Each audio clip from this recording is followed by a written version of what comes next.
Welcome to the Jeff Crilley Show. And now, here's Jeff Crilley. Welcome back to the Jeff Crilley Show. My next guest are Shawn McBride. He's an attorney, author, speaker, business consultant, and he has a just released book. I love the title, Business Blunders, 10 Dangerous Business Mistakes and How to Protect Your Business So It Can Thrive. Welcome to the Jeff Crilley Show, Shawn. Thanks, Jeff. Thanks for having me. Okay, so we probably don't have time to get through all 10. No. But like, what's your number one? Do you have a number one? Number one, I tell people, just because you formed your company, just because you set up an LLC or a corporation, doesn't mean that your personal assets may be protected. You can still be exposed. You have to do more than just set up that company, more than just do that filing with the state. You need to run things the right way and treat it like a business. Well, dig a little deeper. What does that mean? Means keeping separate books and records. Really good about that. You want to make sure those expenses are segregated between the companies. When you're signing documents, this is a big one we see a lot. People sign the document, they just put their name at the bottom and sign it. They don't sign it noting that they're signing on behalf of the company. So you want to sign a particular way. You want to say it's the company, and then you're signing on behalf of the company. That's the type of thing that could come back later. You get sued, and they say, look, there's your signature on it. It doesn't say you're signing on behalf of the company. Guess what? You're personally liable. And there are lawyers that just look for these loopholes, don't they? Well, what happens is, we as lawyers have to do what's best for our clients. We have a duty. Yes. And if I have a client come to me, I have to do absolutely what's best for them. And so if I'm a litigation lawyer, my client's injured, I've got to go after as much money as I can possibly find, which means I'm looking for every possible avenue of recovery, which means if it's a business owner, I'm looking at how can I get to those business assets. You talk about keeping good records. Yes. Tell us why. It's important.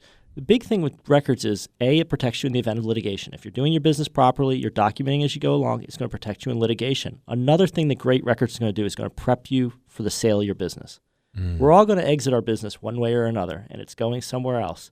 Keeping good records is going to get you a higher price when you sell that business, and it's also going to mean in the event something happens to you, become disabled, or you die, your family or whoever comes in after you will be able to take that business over and make it run much more smoothly. We see a lot of cases where family businesses get into trouble in terms of the succession. Talk about the difficulties of a family business succession Well, a lot of it's just communication. A lot of these business problems go back to basic personal communication. We talked earlier about psychology and those types of issues. We really got to get people working together. In family, it becomes a lot more complex because you've known these people for years. There's expectations. And now with the way the demographics are changing, the millennials, a lot of kids don't necessarily want to take over their parents' business. So we have situations where, a family might have 2 or 3 kids. One of them might be interested in taking over the business. The other ones might not be able to. And now you've got a tension, right? If mom and dad step out of the picture, one of the kids suddenly takes over the business. They're making money, they're profiting from the business, and the other kids say, well, where's my cut of the pie? And they want to be silent investors, and then there's politics about how do we divide the money. So you really need to have strong communication, get everybody together at a family meeting and really understand what it's going to look like, or else you're setting yourself up for some tricky family politics. These are great tips.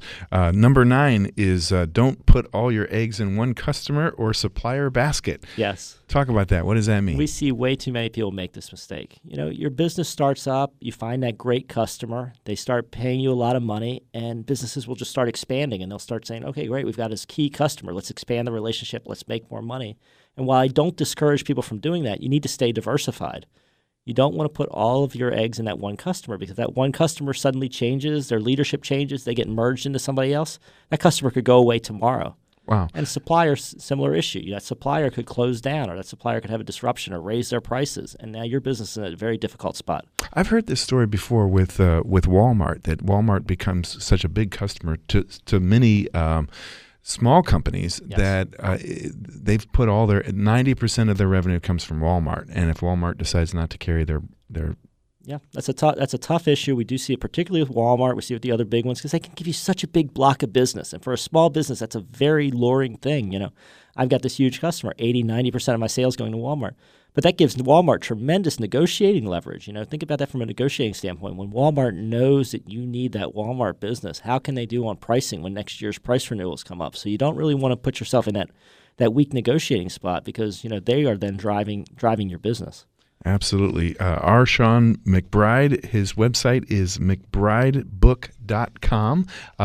Let's talk more about your consulting business. So companies will hire you or individuals will hire you to do what? It's to structure the business. They really want to get ahead of the issue. And we talk some about these problems we see with family businesses. We see it both in family situations, non-family situations. You need to get everybody playing on the same team. Equity incentives, get everybody marching the same direction, incentivized to do the right things for the business.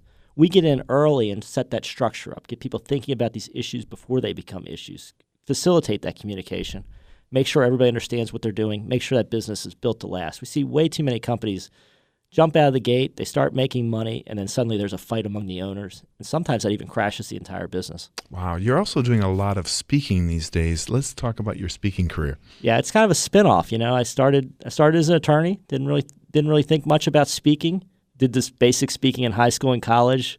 But then it came to me. People started asking me to talk at their events and get the word out there. And it's just a beautiful way to educate people. I mean, it's something I love to do is educate people.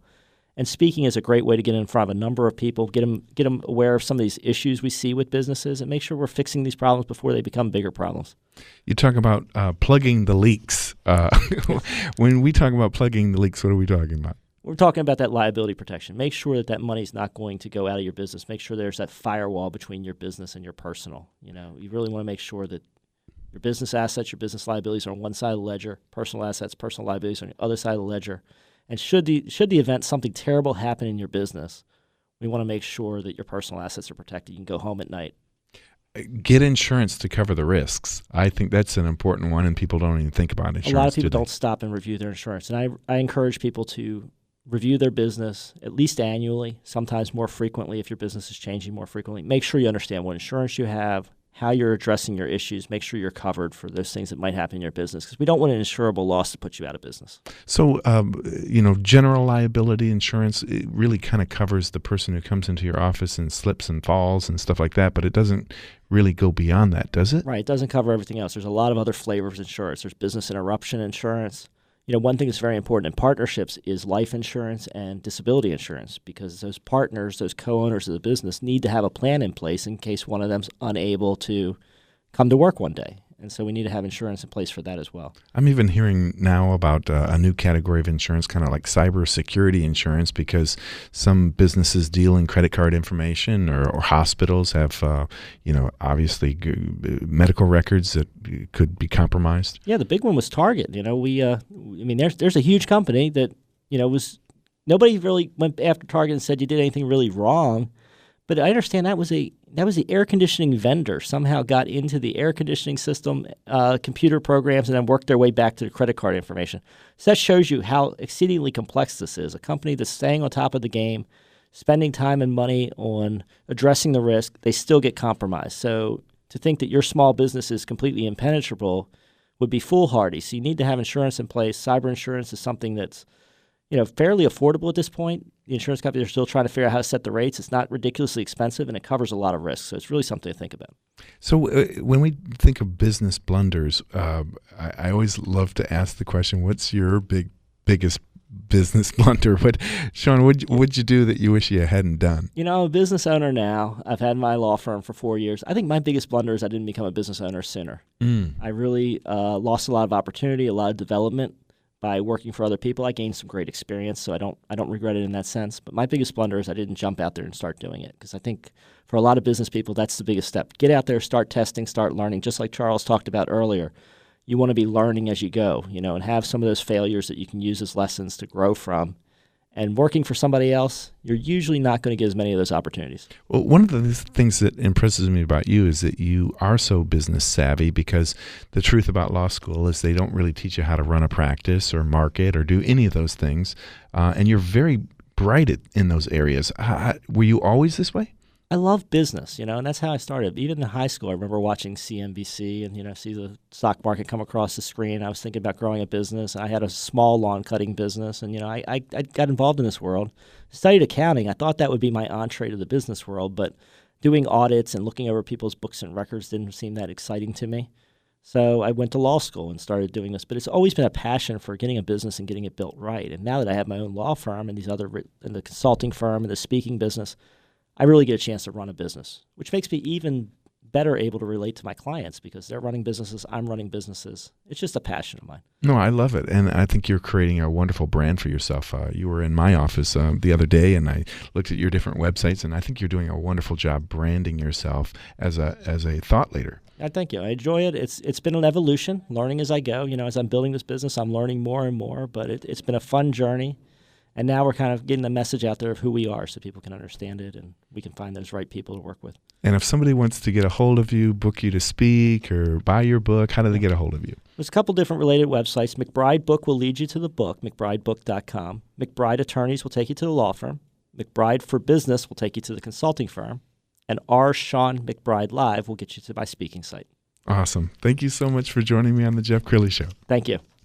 When we come back, are you tired of swiping left and swiping right and playing around on online websites?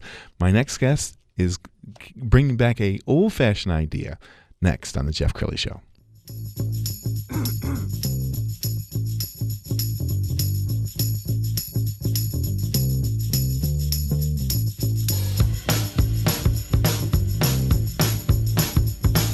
More of the Jeff Crilley Show coming up.